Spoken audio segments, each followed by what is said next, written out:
반갑습니다. 오늘도 수요일에 함께하는 하나님의 말씀 갈라디아서 시간 계속해서 이어가도록 하겠습니다. 오늘 본문 보도록 하겠습니다. 오늘 본문은 갈라디아서 2장 1절부터 10절까지의 말씀입니다. 함께 읽도록 하겠습니다. 14년 후에 내가 바나바와 함께 디도를 데리고 다시 예루살렘에 올라갔나니 계시를 따라 올라가 내가 이방 가운데에서 전파하는 복음을 그들에게 제시하되 유력한 자들에게 사사로이 한 것은 내가 다름질하는 것이나 다름질한 것이 헛되지 않게 하려 함이라. 그러나 나와 함께 있는 헬라인 디도까지도 억지로 할례를 받지 아니하였으니 이는 가만히 들어온 거짓 형제들 때문이라. 그들이 가만히 들어온 것은 그리스도 예수 안에 우리가 가진 자유를 엿보고 우리를 종으로 삼고자 함이로되 그들이 우리가 한시도 복종하지 아니하였으니 이는 복음의 진리가 항상 너희 가운데 있게 하려 함이라.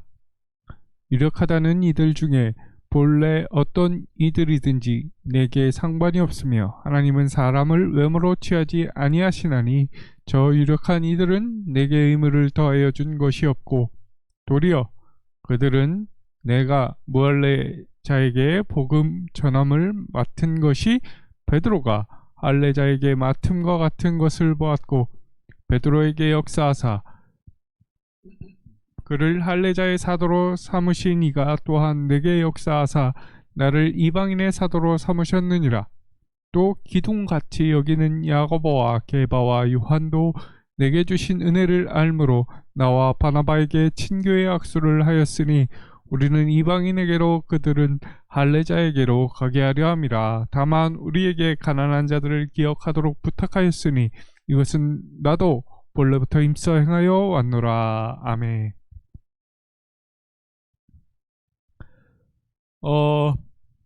이 갈라디아서 이제 2장을 시작하게 되는데요. 보시면 갈라디아서는 크게 두 부분으로 이렇게 나눌 수가 있습니다. 먼저 1절부터 10절까지 오늘 읽은 본문 부분이고요. 이 부분에 큰 주제로 보자면 예루살렘 교회 지도자들과의 화합 이라고 할 수 있고요. 두 번째 부분은 11절부터 21절까지입니다. 여기에서의 큰 주제는 선동자들의 도전과 바울의 응답을 기록한 것으로 유명한 사건이 기록되어 있고요. 그리고 이신칭의의 복음이 등장을 합니다. 네, 그래서 오늘은 이 앞부분인 1절부터 10절까지의 내용을 가지고 이 안에서 우리가 교훈을 얻고자 합니다. 자, 그렇다면 2장 1절부터 10절에서는 이 할례 문제가 나오고 예루살렘의 회의에 대해서 적어놓고 있습니다. 기록하고 있는데 세 가지의 큰 단락으로 나눌 수가 있습니다. 이 1절부터 10절까지의 내용 가운데에서 그 첫 번째가 안디옥 교회의 할례 문제와 예루살렘 회의 부분, 그리고 두 번째 부분이 바울과 누가의 기록에 따른 예루살렘 공의회를 재구성해 볼 수 있습니다. 그리고 세 번째는 예루살렘 공의회의 결정의 의미를 우리가 살펴볼 수 있게 됩니다. 다음 오늘은 이 세 가지를 빠르게 살펴보도록 하겠습니다. 네, 첫 번째로 안디옥 교회 할례 문제와 예루살렘 회의입니다. 이 회의를 재구성을 하기에 좀 앞서서 조금 신학적이긴 하지만 해결하고 넘어가야 할 문제가 있습니다. 그것은 오늘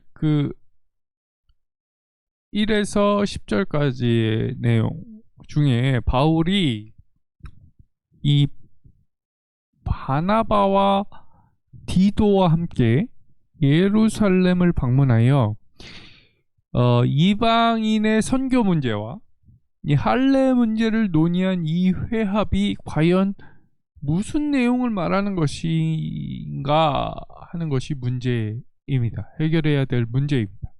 이 문제는 왜 그러냐면 아직까지도 신약을 연구하는 학계에서도 아직 결론에 이르지 못한 아주 어려운 문제입니다. 네.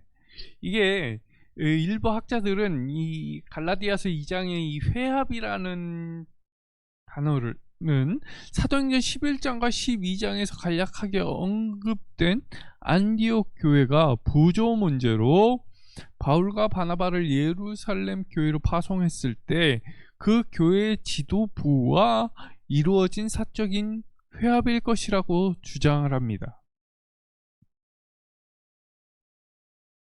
네. 물론 이들의 주장에도 상당한 근거가 없는 것은 아니지만 전통적인 견해를 보자면 우리는 전통적인 견해를 따르고자 하는데 그 전통적인 견해를 보자면 이 회의는 사도행전 15장에 등장하는 예루살렘 공의회를 지칭한다고 봅니다. 네, 이게 전통적인 견해입니다. 우리는 이 견해를 가지고 이 갈라디아서 2장을 해석을 해 나가고자 합니다.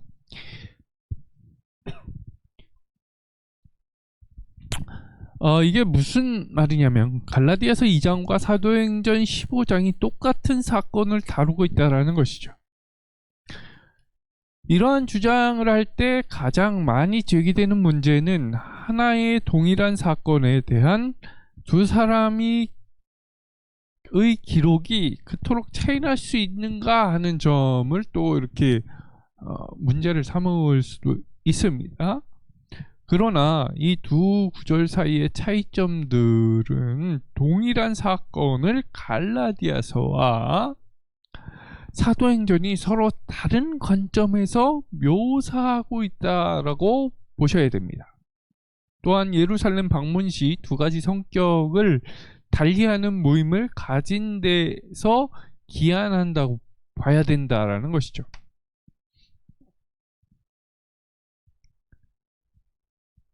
네.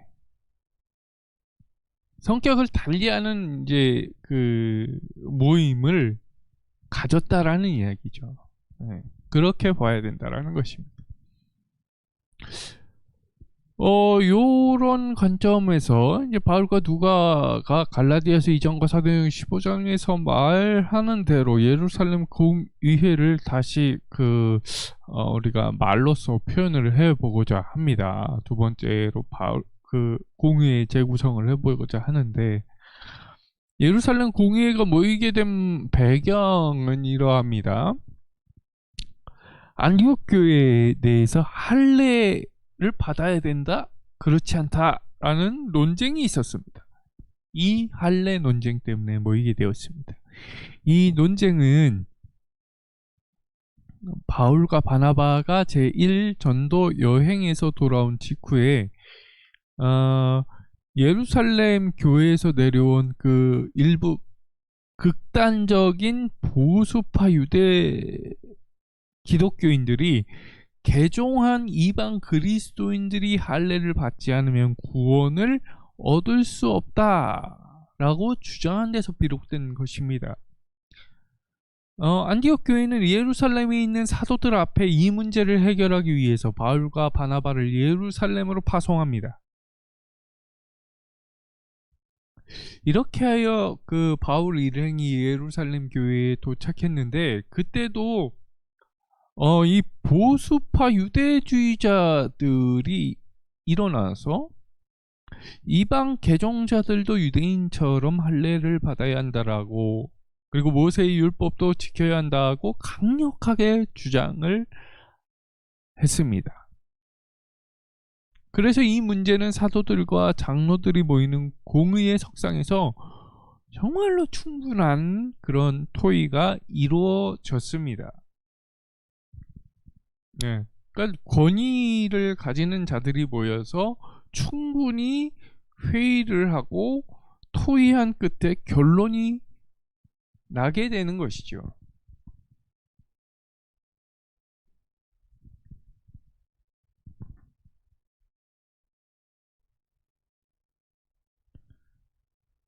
이렇게 그 오랜 토의 후에 베드로가 일어나면서 어, 이 자신의 그 경험을 이야기하면서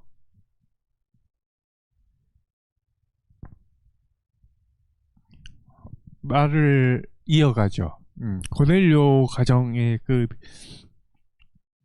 방문했던 것들을 상기시킵니다. 그런 다음에 너희가 어찌하여 하나님을 시험하여 우리 조상과 우리도 능히 매지 못하던 멍에를 제자들의 목에 두려느냐 하면서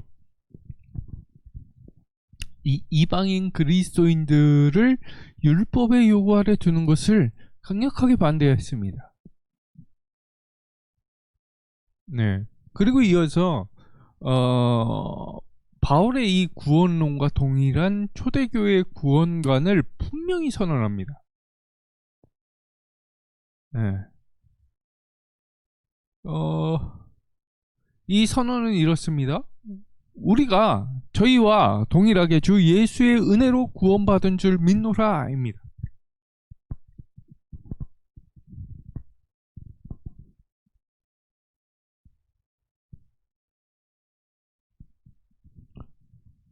그리고 이제 바나바와 바울이 이 선교 보고 이후에 야고보 사도도 이방인 선교는 구약 예언의 성취임을 밝히면서 이방인들에게 할례를 비롯한 율법의 멍에를 메우는 것을 거부합니다.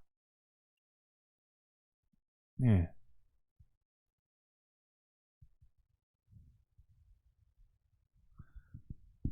이것은 신자들에게 결코 필수적인 것이 아니라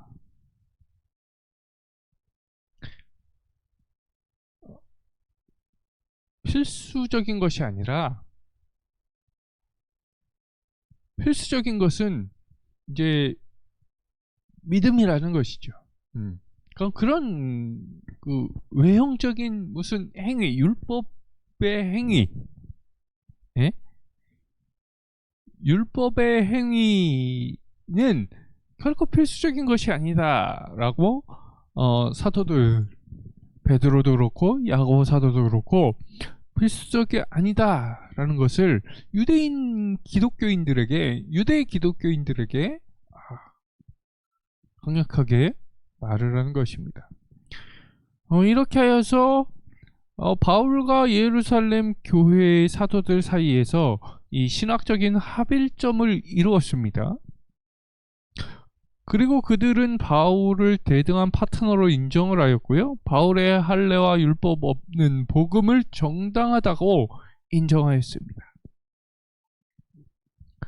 그리고 바울은 정책적으로 그 이방인이었던 이 디도를 할례받지 않도록 함으로써 기독교를 유대교, 그럼 과거 이제 구약에 있었던 종교죠. 이제 유대교의 울타리 안에 가두려고 했던 그 극보수파 유대 그리스도인들 앞에서 이를 확정짓는 증거로 삼았습니다.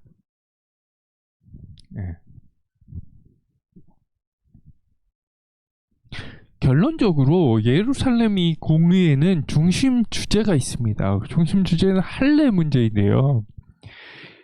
즉 이방인이더라도 할례나 율법의 조건 없이 오직 믿음으로만 하나님 백성의 공동체 안에 들어갈 수 있다는 것을 확정지었던 아주 중요한 회의였습니다.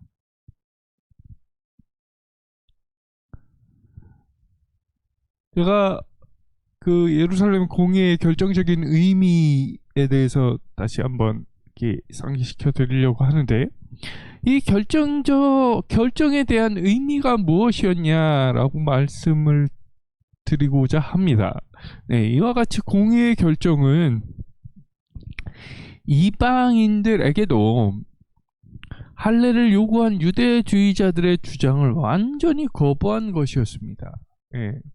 그리고 동시에 이방인들이 진정한 그리스도인이 되기 위하여 유대인이 되어야만 한다는 주장 또한 완전히 거부했던 것이죠. 그러니까 우리가 유대인이 될 수 없는데, 그러니까 우리는 대한민국 사람인데 이스라엘 사람이 완전히 될 수 없는데도 불구하고 이제 그들 안에 들어와서 그들의 법도를 다 따라야 된다. 그래야만 이제 구원을 받는다. 대한민국 사람으로서는 구원받을 수 없다라고 하는 이 주장을 완전히 거부한 사건이라는 것이죠. 이 구원 문제에 있어서는 유대인이나 이방인이 서로 다른 길이 있다거나 유대인에 비해 이방인의 구원이 불완전하다라는 것이 아니라 유대인이나 이방인이나 누구든지 오직 믿음으로만 구원을 얻는다는 것입니다. 오직 믿음으로만. 이 결정으로 은혜의 복음이 유대교라는 울타리를 넘어서서 인종과 종족을 초월하는, 그리고 본격적으로 이방 선교가 시작될 수 있는 기틀을 마련하게 된 사건이었습니다.